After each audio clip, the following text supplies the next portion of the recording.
They called her a laughingstock with nothing to offer, but beneath her threadbare dress and empty pockets lay a heart that could transform a lonely man's entire world. The autumn wind swept across the wooden platform of Cedar Falls Station, carrying with it the scent of wood smoke and dying leaves. Margaret Rose Whitmore stepped down from the westbound train, her worn leather boots landing softly on the weathered planks. In her hand, she clutched a single carpet bag that contained everything she owned in this world, which wasn't much more than 2 faded dresses, a brush with missing bristles, and her mother's tarnished locket. The other passengers hurried past her, their voices mixing with the hiss of steam and the conductor's final call. But Margaret remained still, her gray eyes scanning the small crowd gathered at the station.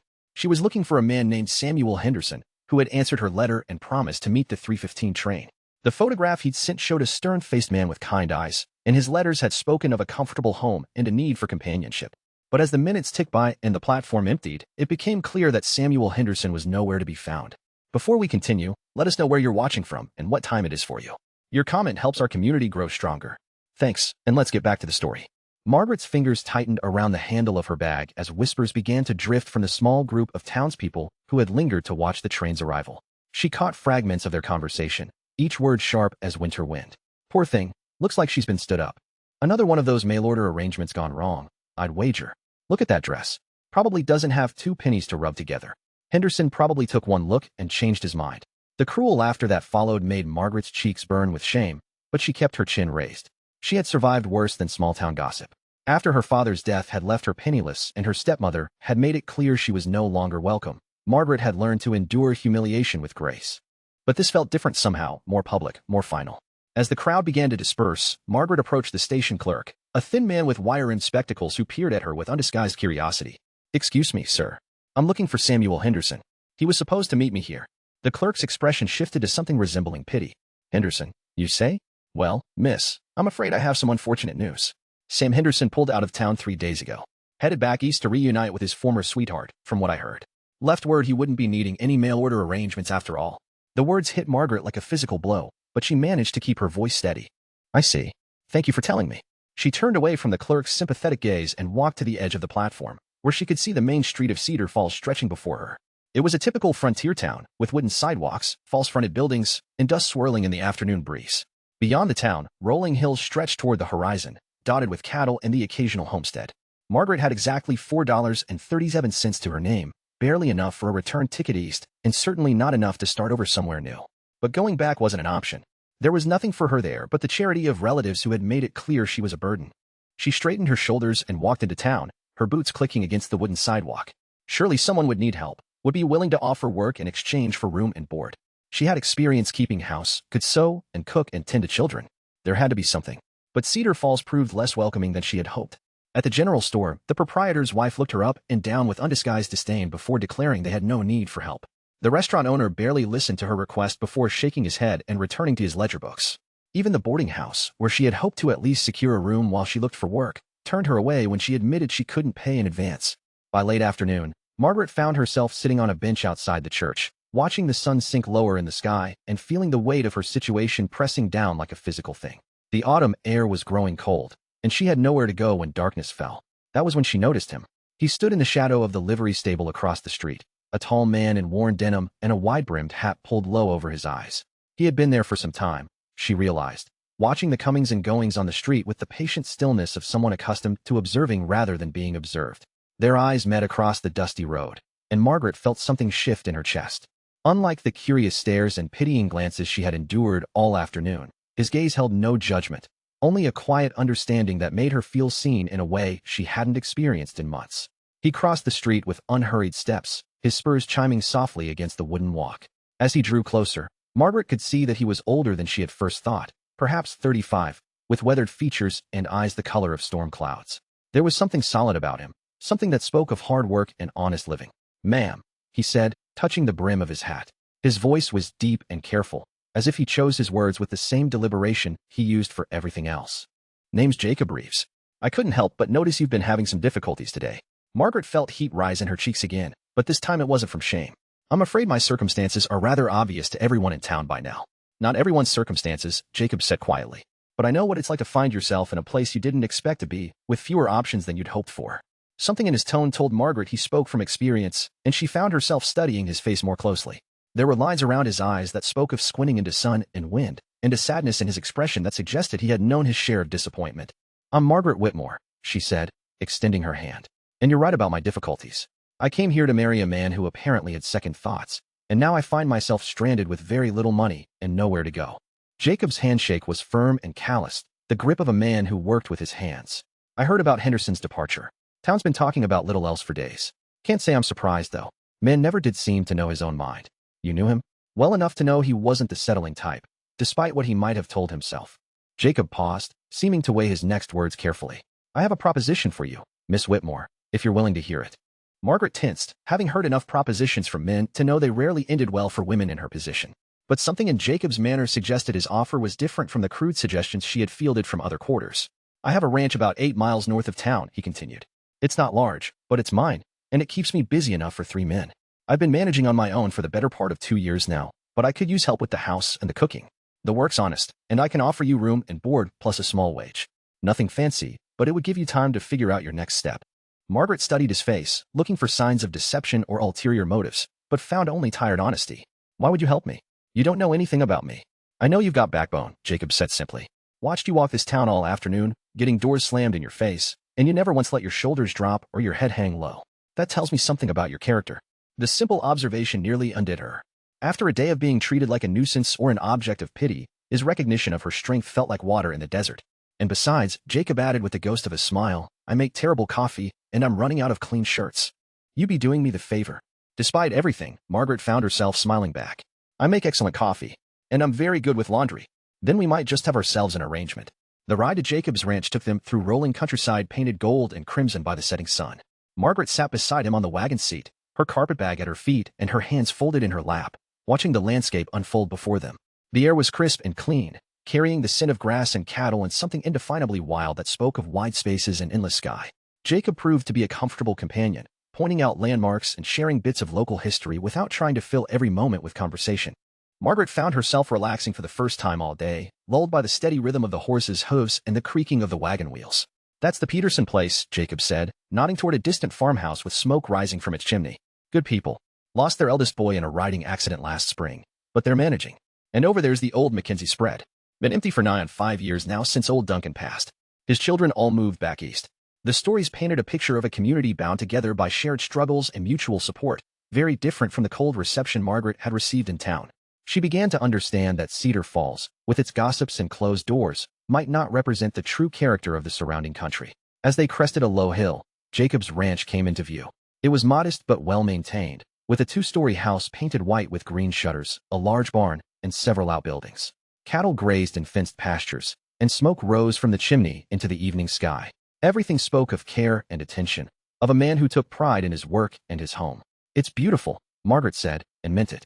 After months of uncertainty and a day of rejection, the sight of the tidy ranch felt like a promise of stability and peace. Jacob helped her down from the wagon, his hands steady at her waist. "It's not much compared to some of the big spreads, but it suits me. Come on, I'll show you around." The house was larger inside than it appeared from the outside, with wide plank floors and whitewashed walls.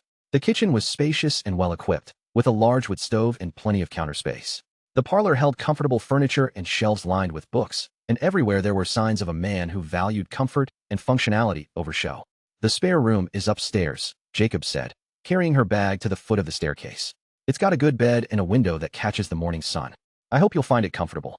Margaret followed him up the narrow stairs, her hand trailing along the smooth banister. The spare room was indeed comfortable, with a quilt-covered bed, a washstand, and a rocking chair by the window. It was the nicest room she had occupied in months, and she felt tears prick at her eyes. "It's perfect," she said softly.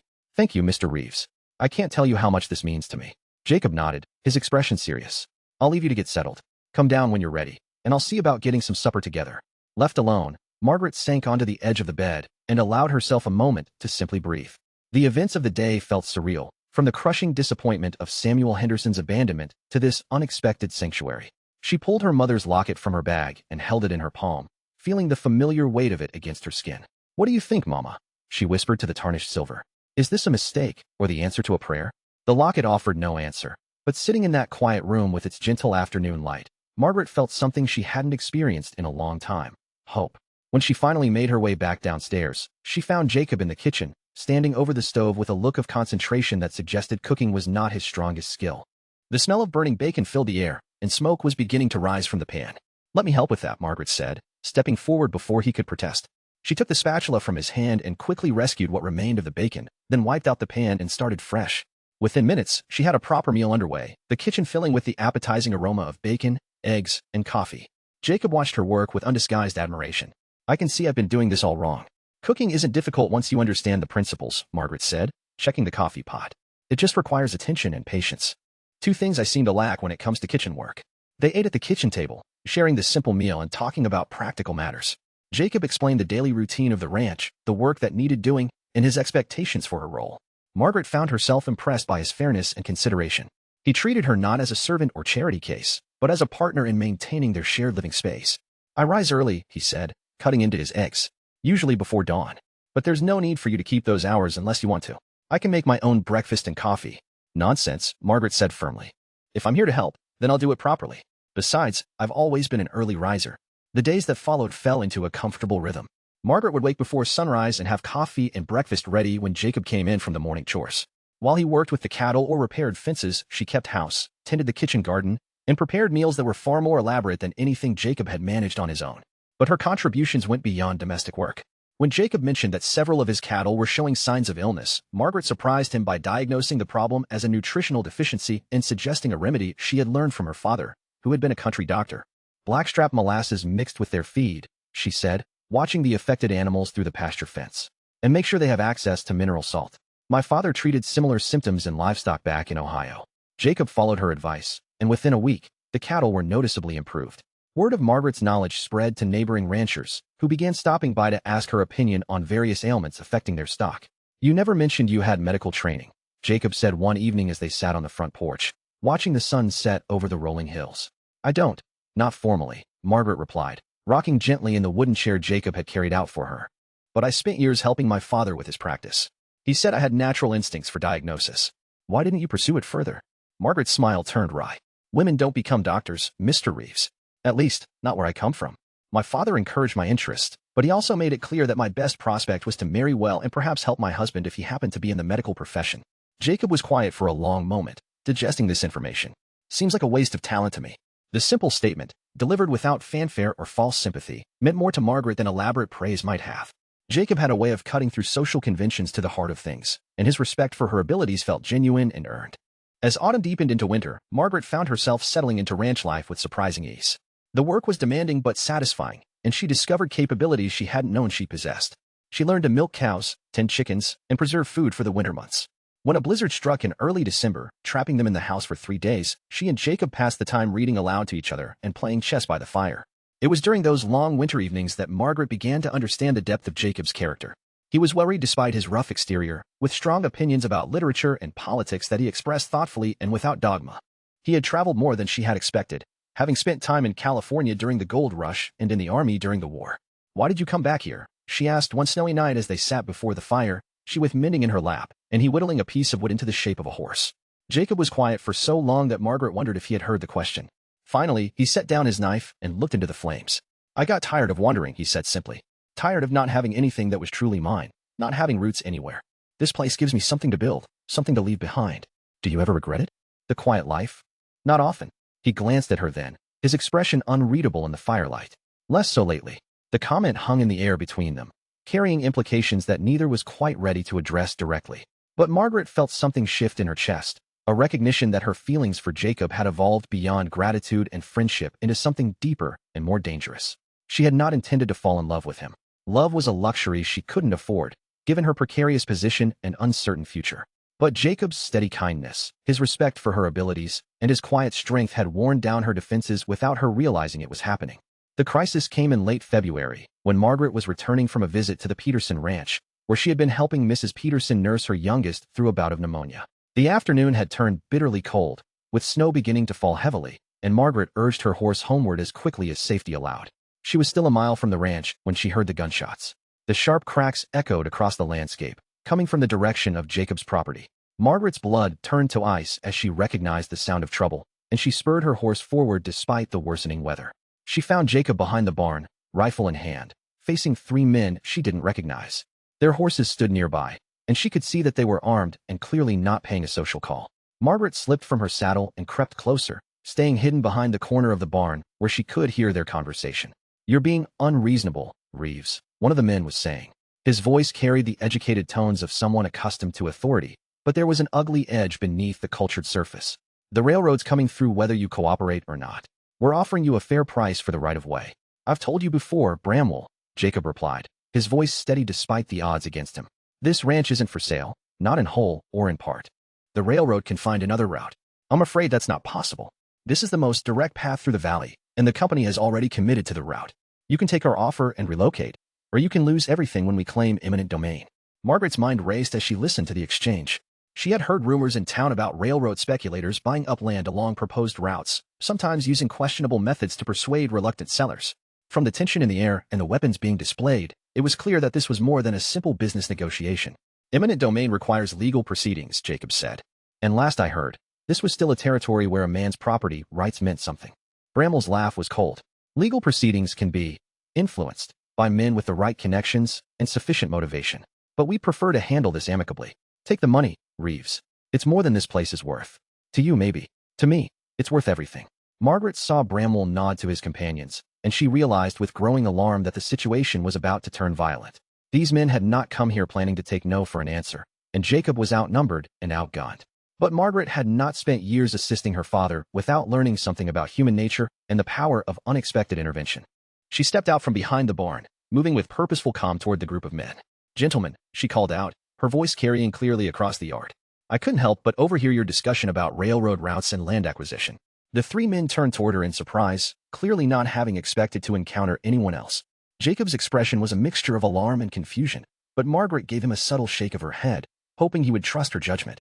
"Ma'am," Bramwell said, his voice taking on a false courtesy, "this is a private business matter. Perhaps you should return to the house." "Oh, but I think I might be able to provide some valuable information," Margaret said, moving closer with the confidence of someone who belonged exactly where she was. "You see, I've been corresponding with my cousin in the territorial legislature about this very issue. He's been quite concerned about reports of irregular land acquisitions along proposed railroad routes."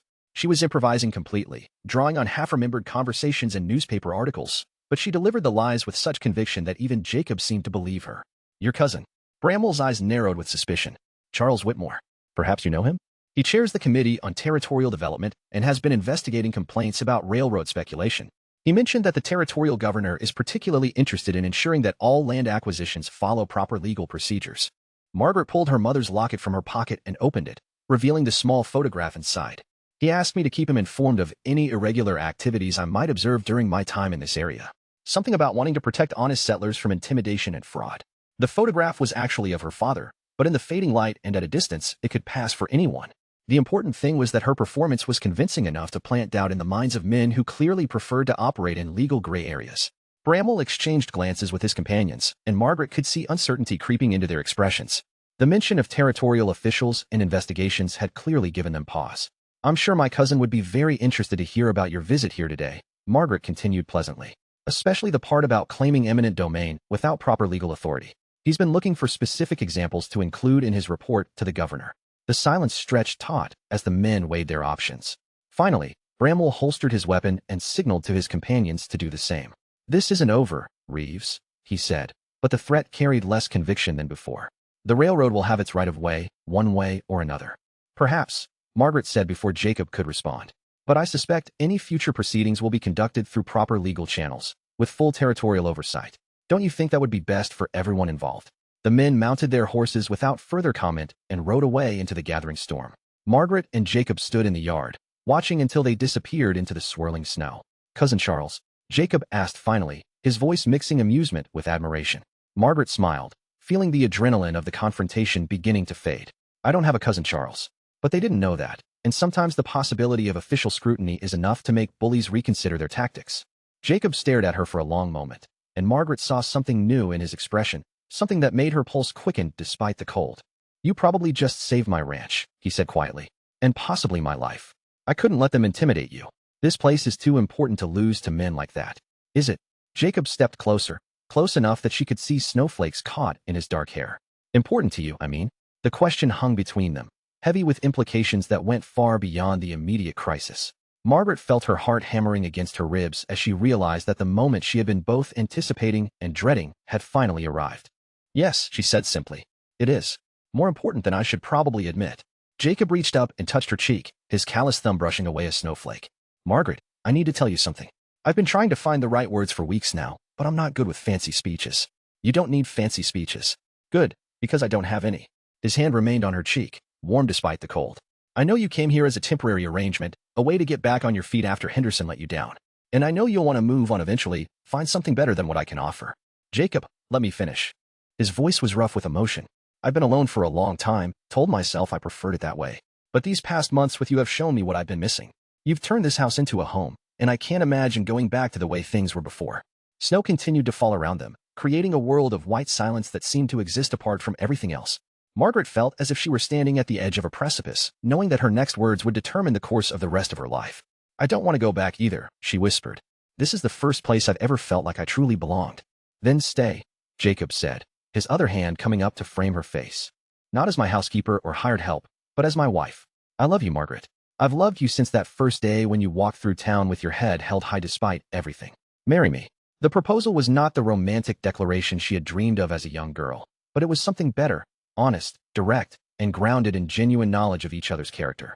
Margaret felt tears freeze on her cheeks as she realized that love had found her in the most unexpected place, with the most unlikely man. Yes, she said, the word barely audible above the wind. Yes, I'll marry you. Jacob's kiss was gentle and sure, tasting of snow and promises. When they finally broke apart, Margaret felt as if the world had rearranged itself around them, becoming something new and full of possibility. They were married 3 weeks later in the parlor of the ranch house, with the Peterson family as witnesses and the circuit preacher presiding. Margaret wore her mother's locket and a new dress that Mrs. Peterson had helped her sew, pale blue with tiny buttons that caught the lamplight. Jacob wore his best suit and a smile that transformed his usually serious features. The wedding was simple but perfect, lacking the elaborate ceremony Margaret had once imagined but rich with genuine emotion and community support. Word of their engagement had spread quickly through the surrounding area, and neighbors who had initially been suspicious of the stranded mail-order bride now regarded her with respect and affection. You've been good for Jacob, Mrs. Peterson told her after the ceremony, as the small gathering shared cake and coffee. He was getting too set in his solitary ways before you came along. A man needs partnership, needs someone to share the burdens and the joys. Margaret smiled, watching her new husband accept congratulations from the men gathered around the kitchen table. He's been good for me too. He saw something in me that I hadn't seen in myself. As winter gave way to spring, Margaret and Jacob settled into married life with the same comfortable rhythm that had characterized their earlier arrangement. But now there was an added dimension of intimacy and shared purpose that transformed even the most mundane tasks into expressions of their commitment to each other. Margaret's reputation as a healer continued to grow, and she found herself called upon regularly to assist with both human and animal ailments throughout the valley.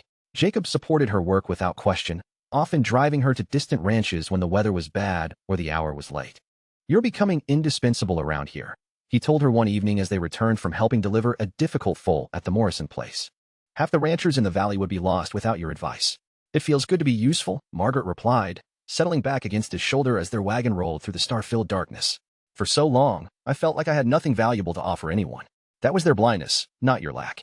The simple statement encapsulated everything Margaret loved about her husband. Jacob had the gift of cutting through self-doubt and social prejudice to the essential truth of a situation. In his eyes, she had always been valuable, and his unwavering respect had allowed her to see herself clearly for the first time in years. By the time their first anniversary arrived, Margaret was established as an integral part of the community, and Jacob's ranch had become a gathering place for neighbors seeking both practical help and friendly companionship. The house that had once echoed with the loneliness of a solitary man now rang with laughter and conversation. On a warm evening in late September, Margaret and Jacob sat on their front porch, watching the sunset paint the sky in shades of rose and gold. Margaret's hand rested on her still flat belly, where new life was beginning to grow, and Jacob's arm encircled her shoulders with comfortable possession. Do you ever think about that day at the train station? Jacob asked, his voice thoughtful in the gathering dusk. About how different things might have been if Henderson had shown up as promised. Margaret considered the question, remembering the fear and humiliation she had felt as she stood on that platform with nowhere to go and no one to turn to. The woman she had been then seemed like a stranger now, someone defined by her limitations rather than her possibilities. Sometimes, she said honestly, but I think I would have been making a mistake if I had married him. He was looking for someone to fill a specific role in his life, not someone to build a life with. What we have is so much more than that. Jacob pressed a kiss to the top of her head, and Margaret smelled the familiar scents of hay and leather and the soap he used after his evening wash. These were the smells of home now, the sensory anchors of a life she had never dared to imagine when she stepped off that train a year ago. You know what I think? Jacob said, his voice warm with affection and certainty. I think everything happened exactly as it was supposed to. Henderson's cowardice was just fate's way of making sure you ended up where you belonged. Margaret smiled, feeling the truth of his words settle into her bones like warmth from a fire.